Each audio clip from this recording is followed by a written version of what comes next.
એકાદશીના વ્રત કરજો. ભલે તમે ફરાળ વાળા કરજો પણ કરજો. લીલા નાળિયેર જેટલું ફરાળ કરજો પણ ભલે કરો પણ તમે કરજો એકાદશી. પુરાણોમાં લખ્યું છે કે એકાદશીના દિવસે જે માણસ અનાજ ખાય છે એ અનાજ નથી ખાતો, એ સ્વયં પોતે પાપને ખાય છે. અને જે કાંઈ વ્રત કરો ને એમાં નિષ્ઠા રાખજો બાપ. નિષ્ઠા વગરનું વ્રત તમને ફળ ના આપી શકે. અને એકાદશીની નિષ્ઠા તો શું, ભગવાન શ્રીમદ વલ્લભાચાર્ય મહારાજની. એકાદશીના દિવસે વલ્લભાચાર્ય મહારાજ આચાર્ય ચરણ જગન્નાથપુરીમાં ગયા અને જગન્નાથપુરીમાં ભગવાનના દર્શન કરતા હતા અને એ સમયે એના હાથમાં પ્રસાદ આવ્યો.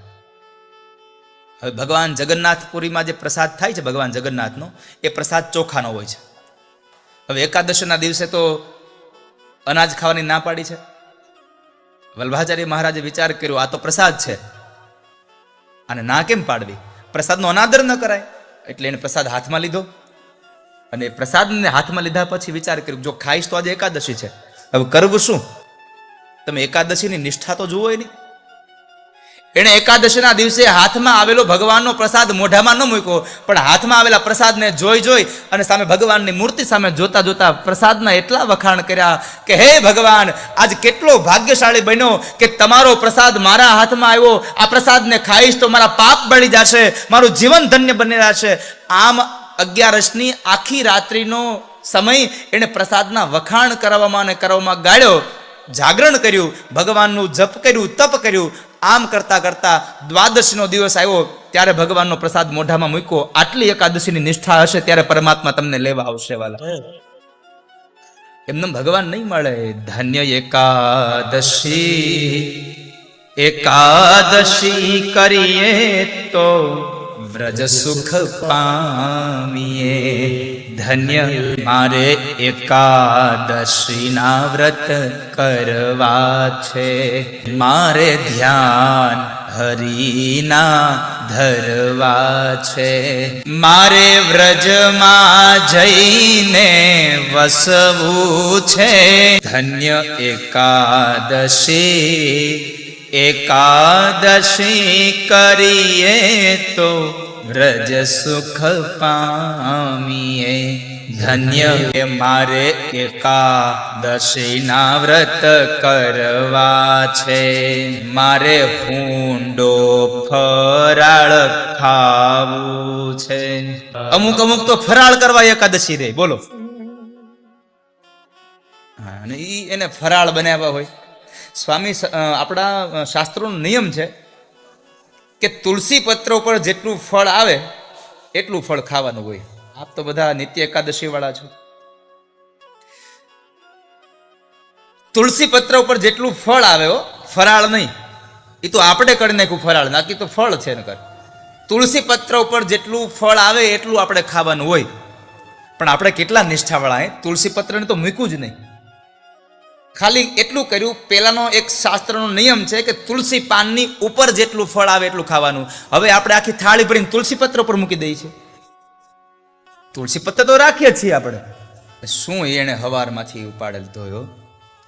11 હોય ને તો હવારમાં જ ચાલુ કરો. અમુક શ્રાવણ મહિનાના એકટાણા કરે અને મહિનો પૂરો થાય પછી આમ 2-5 દિવસ પછી આડોશી પાડોશીને હારે મળે ને, એટલે વળી આમ ઓલી પાડોશી તો વળી સહજતાથી કે આ તમારું કેમ આમ વજન ઘટી ગયું એવું લાગે છે, પતલા થઈ ગયા. ત્યાં તો વળી પાછા આમ પોરોથી કે આખા મહિનાના એકટાણા કર્યા કે એટલે વજન ઘટી જ જાય ને. વજન ઘટી ગયો એ બરાબર છે, પણ તમારો નહીં, વેફરના ડબ્બાનો. સવાર પડે ત્યાં ચાલુ કરે, સવાર પડ્યું ને ખાધા શિંગદાણા, બપોર થયું ને લીધા સાબુદાણા. મારે શ્રાવણ મહિનાના એકટાણા, એ રોંઢો થયો ને ચાકો ફીના ભાણા. એ સાંજ પડીને લીધા તલદાણા. મારે શ્રાવણ મહિનાના એકટાણા, રાત પડીને જાગરણ ના ટાણા. પેલાનો એક સમય હતો કે બેનો જ્યારે જયા પ્રાવતીના વ્રત રહેતા, મોળાકત રહેતા, આના બધાના જાગરણ કરતા. હવે તો ઉજાગરા કરે. ઉજાગરા નકર ગામના ચોરે મળી ભગવાનના ગીતો ગાવાના હોય, અને હવે તો આખા ગામમાં હળિયા પાટી કરે. કોકની દુકાનના તાળે જઈને કોઈક કામ છાણ લગાઈ આવે, કોઈકની કચરા પેટી કોઈકની દુકાને મૂકી આવે. આવા ઉજાગરા કરે છે. પછી આમાં પછી તમે યાદ રાખજો, તમે જે ભાવથી ભગવાનનું વ્રત કર્યું છે પછી એ નહીં મળે વસ્તુ. એમાં તમને ખબર છે ને જયા પ્રાવતી શું કામ કરો છો? રાત પડીને જાગરણ ના ટાણા, એ પછી વાતું ના કર્યા ગોટાળા, મારે શ્રાવણ મહિનાના એકટાણા. આખી રાત કોકની જ વાતો કર્યા કરે, આણે આમ કર્યું ને આણે આમ કર્યું. પણ કઈ વાંધો નહીં, તમે ફરાળ વાળી તો ફરાળ વાળી, સાબુદાણાની ખીચડી ને રાજગરાના લોટની પૂરી, રાજગરાના લોટનો શીરો, ઘીથી લચપચતો, ઉપર ડ્રાય ફ્રૂટ નાખ્યું હોય સરસ મજાનું, સાથે સાથે બટાટાની વેફર હોય, સૂકી ભાજી હોય, ફરાળી કઢી હોય. આ બધું આવું આમ હાવ ભાવે નહીં એટલે થોડુંક મીઠાઈ જોઈ એટલે એક બે પેંડા લીધા હોય, અને ફરાળ હોય એટલે ફળ તો ખાવું જ પડે એટલે અડધું સફરજન ને બે કેળા લીધા હોય, બીજું કંઈ ન લીધું હોય. થોડુંક કાચું સુધાર્યું હોય, એ તો ખવાય, ફરાળમાં આવે. આ બધું ગળ્યું ગળ્યું એટલે બે મરચાં લીધા હોય રે તીખા, મસાલાવાળી છાશનો એક ગ્લાસ ભર્યો હોય. આ બધું જ લીધા પછી આજ મારી એકાદશી છે, તમારી ભલી થાય. નાનો પાડો મરી જાય એટલું ફરાળ કરે. આ સંતો બેઠા છે.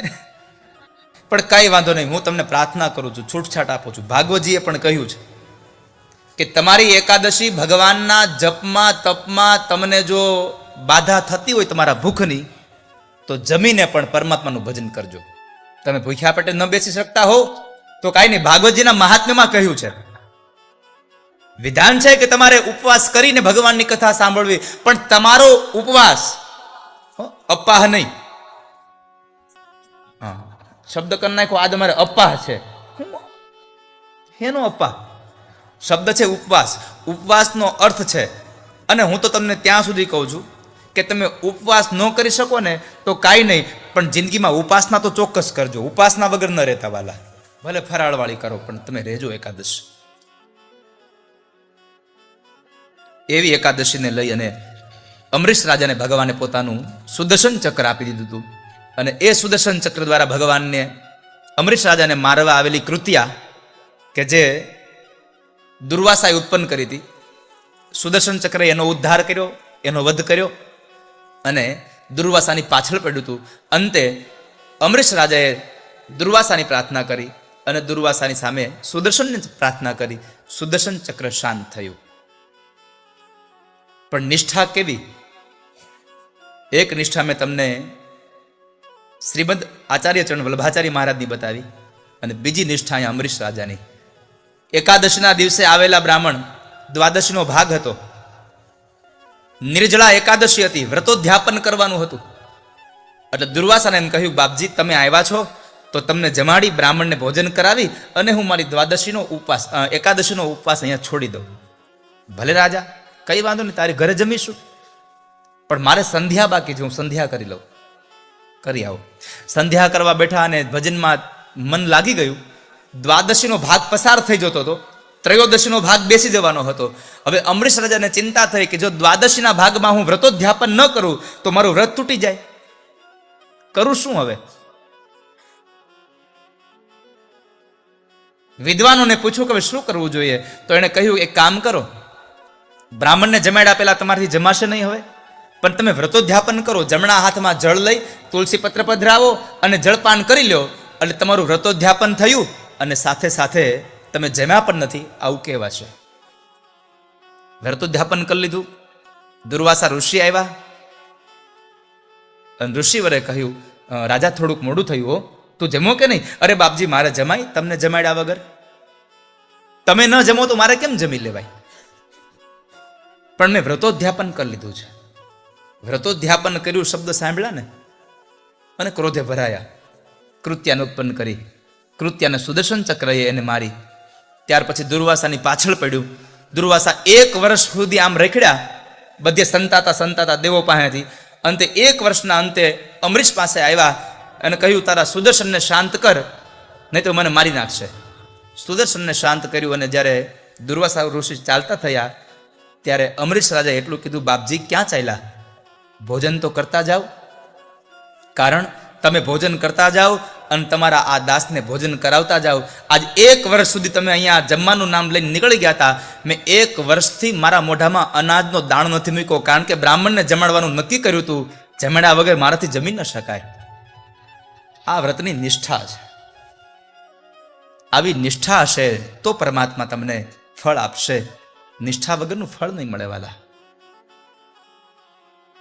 એ કથા અહીંયા સુખદેવજી મહારાજે રાજા પરીક્ષિતને બતાવી. ત્યારબાદ આગળ જતા ગંગા અવતરણની કથા છે. સગર પુત્રોના ઉદ્ધાર માટે ભગીરથ દ્વારા ગંગાનું અવતરણ થયું અને એ ગંગાએ 60,000 સગર પુત્રોને ઉદ્ધાર કર્યો. એ કથા બતાવી. આગળ જતા એ જ વંશમાં સૌદાસ થયા. એના વંશમાં આગળ ખટવાંગ, કે જેને 2 ઘડી એટલે 48 મિનિટ 48 મિનિટ ભગવાનનું ભજન કર્યું અને પરમાત્માને મેળવી લીધા. એ રાજા ખટવાંગ. ત્યારબાદ એને ત્યાં રઘુને ત્યાં પૃથુશ્રવાને ત્યાં અજને ત્યાં દશરથ, અને દશરથને ત્યાં મર્યાદા પુરુષોત્તમ ભગવાન રામનું પ્રાગટ્ય થાય. એની કથા માટે થોડી વાર હું તમને ભાગવતમાંથી હવે રામચરિત માનસની યાત્રા કરાવું. દિવ્ય કથા તો જુઓ. ક્યારેક મહાભારતની યાત્રા કરાવે, ક્યારેક નર્મદાના કિનારે યાત્રા કરાવે. હવે થોડીક વાર મેં તમને અહીંયા અયોધ્યાની યાત્રા લઈ જાઉં. 9 દિવસનું રામચરિત માનસ મારે તમને 9 મિનિટમાં કહેવાનું છે. કેટલી વારમાં? 9 મિનિટમાં. કારણ કે મને ખબર છે કે તમને બધાને રામચરિત માનસ મોઢે આવડે છે, તમને રામાયણ તો આવડે જ છે. તમને બધાને રામાયણ આવડે છે.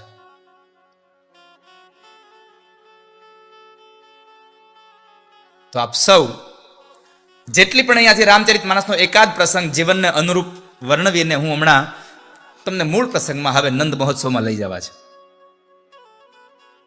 કાલે જે તમારો સમય લીધો તો યાદ તમને એનું વટક વાળી દેવું પાછું. તો રામચરિત માનસમાં પ્રવેશ કરાવતા ગોસ્વામી તુલસીદાસજી મહારાજ પોતાની કલમથી લખે છે, અવધપુરી રઘુકુલ મનિરાઉ વેદ વિદિત તેહિ દશરથ નામ ધર્મ ધર ગુણ નિધિ જ્ઞાની હૃદય ભગતિ મતિ સારંગ પાની અવધપુરી રઘુકુલ મનિરાઉ વેદ વિદિત તેહિ દશરથ નાહુ. અયોધ્યાના રાજા દશરથ, જેની મતિમાં ભગવાનની ભક્તિ ભરી છે. સારંગ પાણી ભગવાન રામનું નામ છે. સારંગ પાણી સ્વયં રામનું નામ જેની ચિત્તમાં, જેની વૃત્તિમાં ભ્રમણ કર્યા કરે છે.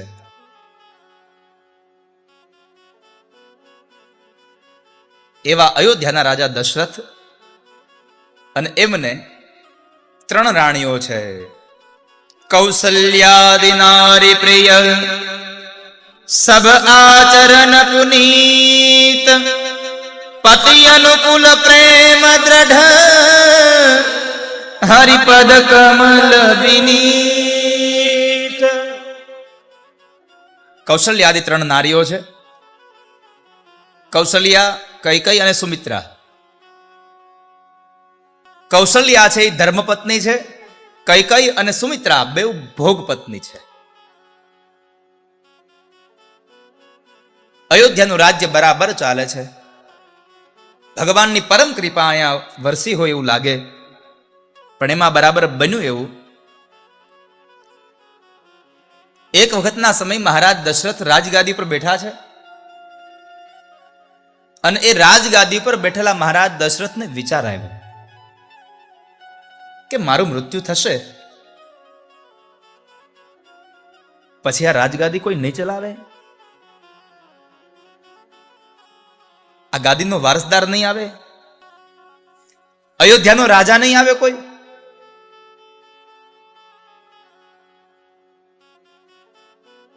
શું મારે ત્યાં દીકરો નહીં જન્મે?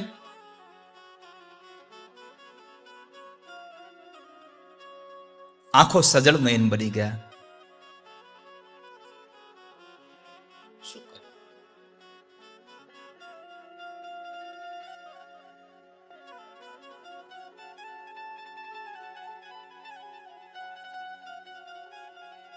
હું કોને કવા દુઃખની વાત?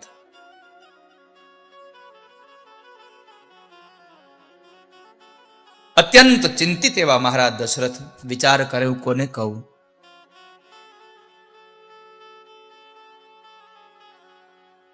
એક પાત્ર મગજમાં દેખાયું અને એ હતા ગુરુદેવ વશિષ્ઠ મહારાજ. આ કથા મને ને તમને એક સંદેશો આપે છે. જિંદગીમાં દુઃખની કોઈ પણ વાત, અંગત કોઈ પણ વાત તમે કોઈને ન કરી શકો, એ વાત તમારે તમારા ગુરુદેવને કરી દેવી. એનાથી કઈ રાજને છૂપું ન રાખશો વાલા. ગુરુની સામે તમારે વાતને પ્રસ્તાવ કરી દેવો. વશિષ્ઠ મહારાજ પાસે જવાનો નિર્ણય કર્યો અને મહારાજ દશરથ નીકળ્યા છે. ગુરુ ગૃહ ગયો તુરત મહિપાલા, ચરણ લાગી કરી વિનય વિશાલા.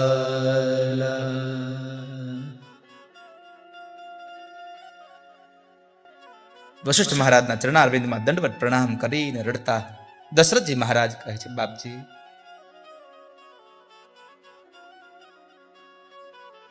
ચરણ લાગી કરી વિનય વિશાલા. બે હાથને પકડીને મહારાજ દશરથને ઉભા કર્યા છે. અરે રાજા, શું થયું તમને? આ તમારી આંખમાં અશ્રુ શા માટે છે? શું કામ રડો છો?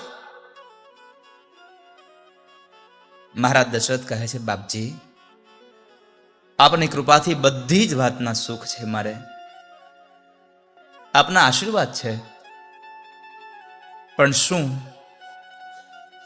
મારા મૃત્યુ પછી મારી અયોધ્યાની ગાદીનો વારસદાર નહીં આવે કોઈ?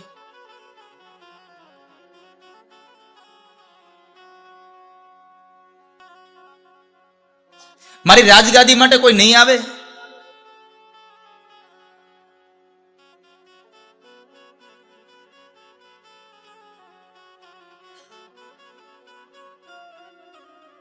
વશિષ્ઠ મહારાજ આશ્વાસન આપતા કહે છે, ધરહું ધીર હોઈ સુતચારી, ત્રિભુવન પીડિત ભગત ભયહારી.